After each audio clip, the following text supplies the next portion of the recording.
Dan Unger joins me now. How are you, Dan? Hey, I'm doing great. How are you, Doc? Doing well. Thank you for the invitation to be on your show. Absolutely. Want to talk about the Empower You series. It's a real good series that have been you guys have been putting on. The one tonight is on the fair tax. Is that Yes, I believe so. Mine is tomorrow night. And tomorrow night. School funding process and how tax levies work. And basically, what I want to talk about is the property tax bill that you receive if you're a Hamilton County property owner. Fact is, a lot of people don't ever see the property tax bill. I would say 25% of people might actually get it mailed to them and write a check for it and pay it. The other 75% are people that either have it built into their mortgages or they are renters and they never see what the landlord is paying in property taxes. For those who've never seen the bill, you can look on the auditor's website and look up your address and feed that in to property search, and your address will come up, and there's a link there that shows a description of your property. If you go down to the link to taxes paid and you click that, you'll see the bill, and I've got my bill here, and I'll just quickly go over some of the items that are on it, if that's all right. Mm-hmm. I live out in Colerain Township in a 37-year-old house on a little less than half an acre, my wife and I and our two kids. My property taxes are almost $3,400 a year. The biggest item on most of the bills is for our local school district, and that's $831 a half year, or $1,660 for a year, which that's a lot of money for a lot of people, for anybody to pay. Yeah. I live in Colerain Township. The township part of that is $394. That goes for a lot of items, including our fine police and fire services, snow removal, and the other things that come out of the general fund. In our local school district, which is Northwest Local, a couple years ago, we got into an arrangement with Butler Tech Joint Vocational Schools. We were one of the last districts in the county that still had their own in-house vocational, and we've joined up with Butler Tech. Well, that shows up as $112 a year that goes to help fund the vocational schools. So tonight you're going to discuss all this, show people how the levies work, and how to determine exactly what they're paying. Right, and I'm pretty sure that it's tomorrow night that we're doing it. Excuse me, I keep getting the date screwed up. You know what it is? Last night was the fair tax. This is the Empower You series, where every couple of days they put on these seminars with some really good information. Fair tax was last night. Tomorrow night is the school funding and how levies work. Right, and if you go to Empower the Value Ohio, empoweruohio.org, you'll be able to look up all the remaining classes and then the one that I'm involved in tomorrow night. And where we're located at is, if you're familiar with where Farbach Warner Nature Preserve is, at the corner of Colerain and Pool Road, there's a new Target store there, sort of between Compton and Pool on Colerain, and back behind there is the local Moose Lodge, and they've been kind enough to entertain us, give us a venue for tomorrow night. But these classes, they're taking place all over. It's not always tomorrow night's at the Moose Lodge number 2, but I know there is one talking about precinct polling in Delhi, and they're just all over the place. And they're all good classes, and most of the people, like myself, who are teaching them are people who've lived here all their lives.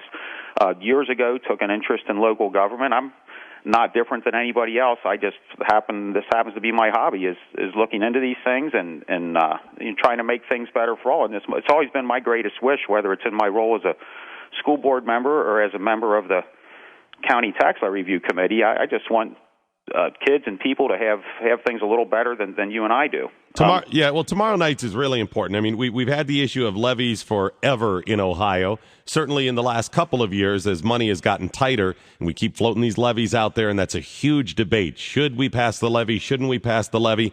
And a lot of those local communities that didn't get a levy passed last year or the years prior, or elections prior, they're thinking about floating them out again this year. So you've got to really educate yourself.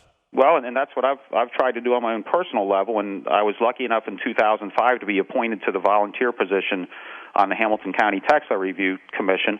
But I would like to tell you a few other things that are on the bill. The health and hospital levy used to include Drake Hospital, which when that went away, and I think it was when Phil Heimlich was commissioner, there was a lot of gnashing of teeth and how can we survive without this? And Drake does wonderful work down there, and they have taken some hopeless cases and given those people a second chance at life.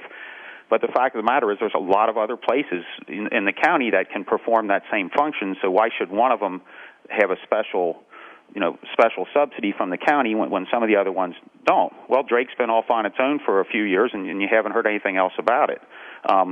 There were, over the years, other agencies that attached onto the Drake funding stream, and once the Drake levy went away, those other agencies were left with missing that part of the funding, so part of that levy was continued, and that's what that levy is. The mental health levy, that's $43 on my half year, which is $86 a year.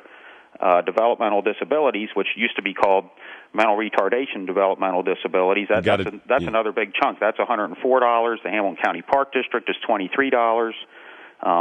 Children's Services, which I believe is the other half of the committee's doing the review on that. I'm the chair of the Indigent Care Review this year. Children's Services is $48. Senior Services, which I reviewed in 2007 and found that to really be a quite interesting review. And I learned an awful lot of things, most of which I liked, some of which I didn't like one bit. That's $26. The zoo was what's your grand total? My grand total is 17. My grand total is $1,711 for a half year, or $3,400 a year. And the reason that doesn't add up is because I have a $11.93 half year sales tax credit, which was for the stadiums. And when that stadium was passed in '96 or '97, the design was the rollback, the rollback, and that rollback was $86 a year on my bill, and that dropped to $24 a year. So that's a de facto tax increase of $62.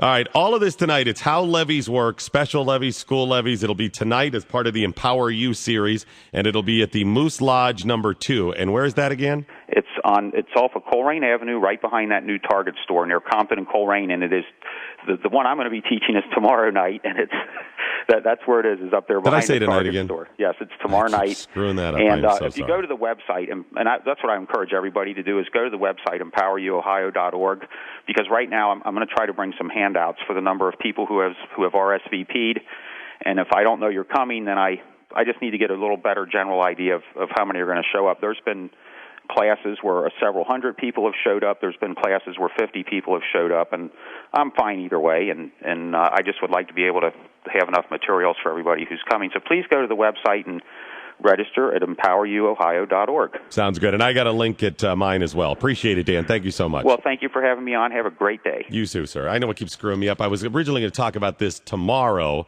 and as it turns out, we're out for opening day, so I won't have a chance to discuss it and want to get it on. That is tomorrow night at the Moose Lodge number 2. If you go to 700WLW.com, you find my page, you'll find links to the Empower You. Coming up April 4th, controlling the precinct polling location. That will be at the farm in Delhi. Working with your local school district. That's coming up April 7th. You've got judicial activism. This is going to be the proper role of judges, coming up April 18th. We've got school choice. There's one on school choice coming up in May. And the governor's budget, there's going to be a night where they dive into that. And that will be at the Little Red Schoolhouse, Indian Hill, May 19th. All of that and more is part of the Empower You series. Details at 700WLW.com. It's Doc Thompson at 700 WLW.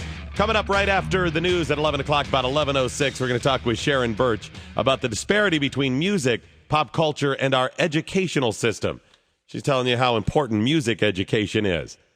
I'm thinking, is it a priority when it comes to education? Details, 11:06 this morning. Jim White Oak, you're on the air. I'm going to change subjects because I called in about the original guest, but after listening to Castellini, I just wanted to say I think we all have to be really grateful to Mr. and Mrs. Castellini that they really are owners that you can tell they want to win a World Series. They want to make it a priority. They're trying to make the stadium fan friendly, where they even let people bring their own sandwiches, and just like Marge Schott, they really obviously have the best interests of the city and the fans at heart. It's nice to see it done that well. It really is, and when you get back to it someday, I want to call in about the subject you were discussing with Mr. Lowenstein, but we're so far away from that, I just thought more appropriate to give. I myself have not been to a lot of games in the last 10 years, but I will go down a few times by hook or crook just to support what the Castellinis are trying to do for the city. That's good, Jim. I appreciate it. I think that's a good attitude. Yeah, if you have the means, now's the time to do it. Environmentally friendly Easter eggs. Are your Easter eggs environmentally friendly? They are at the White House. I'll give you the details next on 700 WLW. When I was growing up, it was pause. Now you just pause. You drop the little pellet in some vinegar water and you threw the eggs in there. That was Easter egg. That's how you colored eggs. And I think we got the ones with the little swirly stuff. Little bowl of water, drop some of the color on top, it floated, and then you swirled it in there. The White House, as you would expect, they're a little fancier with their eggs. They're purple, green, yellow, pink, and they're stamped with signatures of President Obama and the First Lady, and it has the seal, the White House Easter egg roll that they do every year. They have the official souvenir eggs, and they are environmentally friendly. Doesn't that make you feel good? According to the White House reports, they have again been crafted in the United States from Forest Steward Council certified hardwood. The Forest Stewardship Council certified hardwood. It also says the packaging has been designated to minimize waste and environmental impact, helping to create a greener Easter egg and Easter egg packaging. Specifically, the Forest Stewardship Council certified hardwood, when you go to the White House website, it says that these will be made from Sustainable Forest Initiative, or SFI, certified paperboard, the packaging. The SFI paperboard uses no wood fibers from controversial sources. This is where we are. Controversial sources of paperboard. That it could be controversial. Controversial used to be like wars and stuff. No, this is controversial. Well, theirs aren't. They don't use controversial sources in their packaging. The printed carton, they say, is easily recyclable when collected and processed in a municipal or community paperboard recycling program. And you'll be happy to know that the inks that they use on the eggs feature vegetable oil-based inks and water-based coating. Isn't that good? Doesn't it make you feel better that they have thought all this stuff through? That they're not using controversial sources. And they tell you that the packaging can easily be recycled in one of your community paperboard recycling programs. What a joke. The National Park Foundation produces and sells the White House Easter eggs. It's each one is the souvenir is given to every kid that's there, 12 and younger. And then you can also purchase some as well if you would like. I'm sure you were probably not wanting to purchase them until you found out they were environmentally friendly Easter eggs. And I hope you will let this be your guide to not simply take that stuff off the shelf. Make sure when you color eggs this year that you are being environmentally friendly, just like the White House. Doc Thompson, home of the Reds, 700 WLW.